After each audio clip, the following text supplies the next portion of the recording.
28 फरवरी 2026 की रात पश्चिम एशिया का आसमान अचानक मिसाइलों और ड्रोन हमलों से चमक उठा। अमेरिका और इजराइल ने मिलकर एक बड़ा सैन्य ऑपरेशन चलाया, जिसमें ईरान के supreme leader Ayatollah Ali Khamenei और शीर्ष सुरक्षा अधिकारी अली लारिजानी की हत्या कर दी गई। इसके जवाब में ईरान ने तुरंत एक बड़ा फैसला लिया, स्ट्रेट ऑफ हॉर्मुज को बंद कर दिया। ये वही संकरी समुद्री राह है जहां से दुनिया का करीब 20% तेल और गैस गुजरता है। अब इसका असर भारत पर क्या पड़ा? उस समय भारत के लगभग 45% कच्चे तेल और 90% एलपीजी गैस इसी रास्ते से आ रही थी। जैसे ही रास्ता बंद हुआ, देश में अफरा तफरी मच गई। लोग पेट्रोल पंपों पर टूट पड़े और गैस खत्म होने के डर से जमकर स्टॉक करने लगे। उधर अंतर्राष्ट्रीय बाजार में तेल की कीमत अचानक $100 प्रति बैरल पार कर गई। भारत का इंपोर्ट बिल एक झटके में अरबों डॉलर बढ़ गया। अगर इस समस्या का कोई हल नहीं निकलता तो भारत की अर्थव्यवस्था पूरी तरह ठप हो सकती थी। लेकिन तभी भारत ने अपनी कूटनीति दिखाई। विदेश मंत्री एस जयशंकर ने ईरान से सीधे बातचीत शुरू की और कुछ ही समय में भारत को एक खास छूट मिल गई। ईरान ने कहा, भारतीय जहाजों को सुरक्षित रास्ता दिया जाएगा।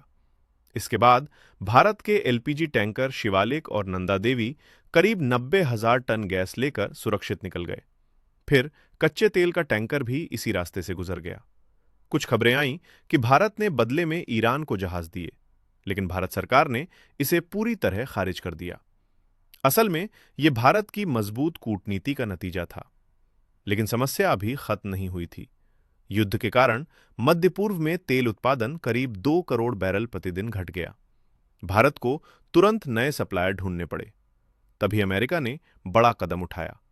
डोनाल्ड ट्रंप सरकार ने भारत को 30 दिन की छूट दी ताकि वो रूस से तेल खरीद सके, बिना किसी प्रतिबंध के। भारत ने तुरंत मौका लिया और 2 से 3 करोड़ बैरल रूसी तेल खरीद लिया। दिलचस्प बात यह थी कि जो तेल पहले सस्ता मिल रहा था, वो अचानक महंगा हो गया।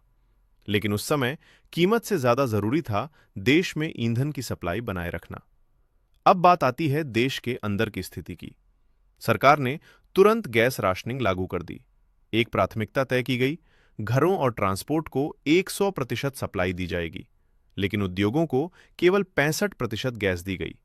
आम लोगों के लिए एक नया नियम आया, 25 दिन बाद ही नया सिलेंडर मिलेगा। साथ ही रिफाइनरियों को आदेश दिया गया कि सारा प्रोपेन और ब्यूटेन गैस घरेलू एलपीजी में इस्तेमाल किया जाए। इससे गैस उत्पादन में 28% की बढ़ोतरी हुई। यही कदम था जिसने भारत को पूरी तरह ठप होने से बचाया। इसी बीच 16 मार्च को अमेरिका ने ईरान पर एक बड़ा हमला किया, ऑपरेशन एपिक फ्यूरी।